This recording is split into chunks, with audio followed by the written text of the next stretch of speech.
Assalamu alaikum warahmatullahi wabarakatuh. How are you all? I hope you are doing well and also hope to take care of yourself. Welcome back once again in my channel of YouTube. So last video lecture I will complete the unit number 3 and this chapter is where those chapter are very huge chapter.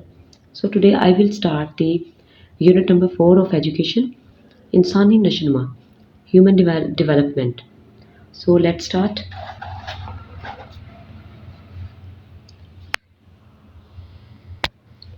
इंसान भी कायनात में मौजूद तमाम अशिया की तरह नशोनुमा के मराहिल से गुजरता है। नो डाउट इंसान नशोनुमा का ये अमल ज़िंदगी के आगाज़ से लेकर पैदाइश और पैदाइश के बाद तफलियत यानी पैदा होने के बाद थोड़े जब वो नौज़ायदा हालत में होता है, उसके बाद बचपन, बलोगत यानी वो बालिग हो जाता है, पुख्तगी और बुढ़ापे तक का एक मुसलसल अमल है। इंसानी नशो तगय्युरात और तब्दीलियाँ हैं जो किसी फ़र्द में ज़िंदगी के आगाज़ से लेकर अंजाम तक रोनुमा होती हैं। बच्चों की नशोनुमा का सिलसिला पैदाइश से शुरू होकर तमाम उम्र जारी रहता है। नशोनुमा का मतलब वो तमाम तब्दीलियाँ जो किसी फ़र्द में इसी अरसे के दौरान रोनुमा होती है, यानी नशोनुमा इन तमाम जिस्मानी, ज़हनी, मुआशरती और जज्बाती तब्दीलियों का बाज़ाब्ता मुताला है जो अफ़राद में तजर्बों, हादसों, तालीम और तरबियत वगैरह के नतीजे में रोनुमा होती है। G Anderson, most very important personality of education का कॉल है कि ज़िंदगी एक नशोनुमा का अमल है जिसमें जिस्मानी बनावट की इंचों के एतबार से बढ़ोतरी ही को नहीं देखा जा सकता या इसे काबिलियत में मिकदारी तब्दीली ही का नाम नहीं दिया जाता, बल्कि ये एक पेचीदा, बहुत ज़्यादा कॉम्प्लेक्सिटी और मजबूत अमल है। देन और वालिद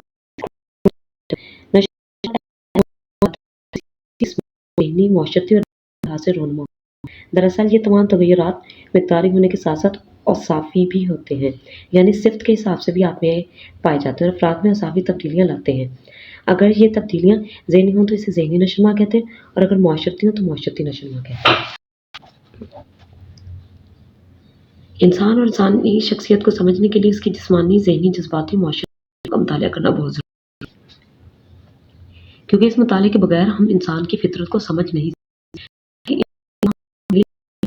और तसव्वुरात के बाहमी होता है। वालिद की से मुराद जिस्म का बढ़ना, कद में फ़र्क आना, मुख्तलिफ अज़ा सर, पाँव, दिल, दिमाग वगैरह का बढ़ना। नशोनुमा से मुराद के जिस्म के मुख्तलिफ अज़ा किस तरह से अंजाम देते हैं और किस तरह एक दूसरे से मरबूत हैं।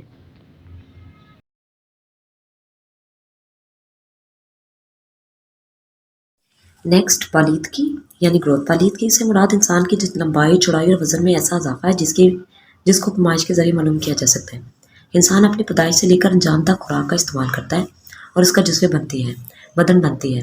इसके नतीजे में जिस्म में खुलियों की तादाद बढ़ती है, नए खुलिये पुराने खुलियों की जगह लेते हैं और इन तमाम तब्दीलियों की वजह से जिस्म का ढांचा मजबूत और वज़न, हुज्म और कद्दो-कामत में इजाफा होता है। द नेक्स्ट डेवलपमेंट नशोनुमा। नशोनुमा से मुराद शक्ल, सूरत और जिसामत में वो तब्दीलियाँ जो काम करने की सलाहियतों में इजाफे का बाइस बनती हैं। वालिदगी की बिना पर इंसानी जिस्म में कई तब्दीलियाँ रोनुमा होती हैं जिनकी वजह से जिस्मानी अफ़आल में नुमाया फ़र्क आता है। जिस्मानी अफ़आल में होने वाली इन तब्दीलियों को नमू कहा जाता है। मसलन जब टांगों की हड्डियाँ और उज़लात मजबूत होते हैं तो बच्चे नींगना शुरू कर देते हैं। नशोनुमा कार फरमा अमल। बच्चे की नशोनुमा में दो अवामिल यानी तवारस और हेरिडिटी और इन्वायरमेंट माहौल इसकी शख्सियत के तयन में अहम किरदार अदा करते हैं। इन दोनों को जुदा करना, ये कहना कि फ़लाँ किस्म की नशोनुमा तवारस के बायस है या माहौल के सबब है, बड़ा मुश्किल है। ये फैसला करना कि कौन सी तब्दीली माहौल के सबब है और कौन सी तब्दीली तवारस की वजह से बहुत दुश्वार है। Then let's start what is heredity. तवारस क्या है? तवारस में किसी फर्द में मौजूद ऐसी तमाम खूबियाँ या खामियाँ जो वो अपने वालिदैन और आबा-ओ-अजदाद से पैदाइशी तौर पर हासिल करता है।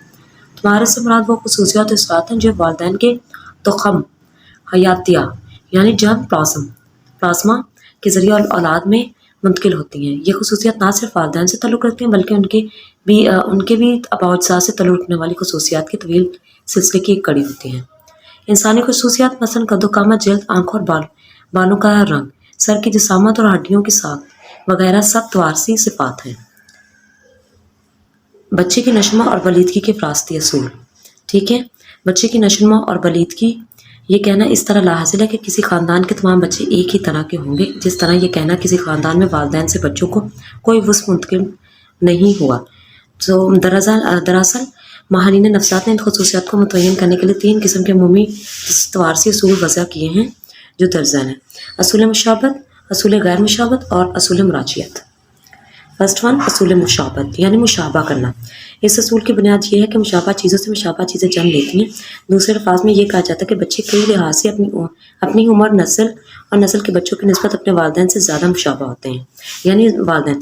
تحقیقات سے یہ بات ثابت ہو چکی ہے کہ عام طور پر ذہین والدین کے بچے ذہین، متوسط والدین کے بچے متوسط اور کن ذہین والدین کے بچے کن ذہین ہوتے ہیں۔ نیکسٹ، اصول غیر مشابہت۔ اس اصول کی بنیاد یہ ہے کہ مشابہ چیزوں سے غیر مشابہ چیزیں بھی جنم لے سکتی ہیں، یعنی یہ اصول اس تغیر کی وضاحت کرتا ہے کہ ایک ہی والدین کے بچے ذہانت اور قد و قامت اور مزاج وغیرہ میں ایک دوسرے سے مختلف کیوں ہوتے ہیں، اور ان بچوں کی بعض خصوصیات میں واضح فرق کیوں ہوتا ہے، اگرچہ ان بچوں کی زیادہ تر خصوصیات اپنے والدین کی متوسط خصوصیات کے گرد گھومتی ہیں۔ اینڈ نیکسٹ، اصول مراجعت۔ اس اصول کے مطابق انسانی بالیدگی اور نشو و نما کا رخ انتہا سے وسط کی جانب ہوتا ہے، یعنی غیر معمولی والدین کے بچے اپنے والدین کی نسبت کم غیر معمولی ہوتے ہیں۔ اصول یہ کہ اپنے والدین کی نسبت اور اولاد متوسط اولاد کی مالک ہوتی ہے۔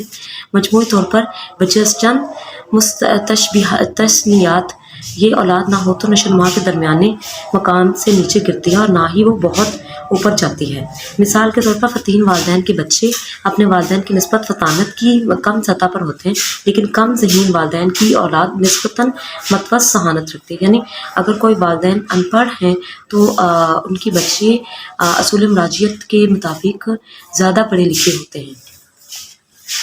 نشو و نما کی انتہا سے وسط کی طرف اس مراجعت کی 2 وجوہات ہیں۔ اول یہ کہ بچے میں غیر معمولی اوصاف اپنے والدین کے تخمی خلیوں کے بہترین ملاپ کے خاص ہوتے ہیں، لیکن مجموعی طور پر وہ جن تخمی خلیوں کے حامل ہوتے ہیں وہ ان خلیوں سے جن سے وہ خود پروان چڑھے تھے قدرے کم ہوتے ہیں یا ممکن ہوتے ہیں۔ Is this have any question, any word issue of these topics?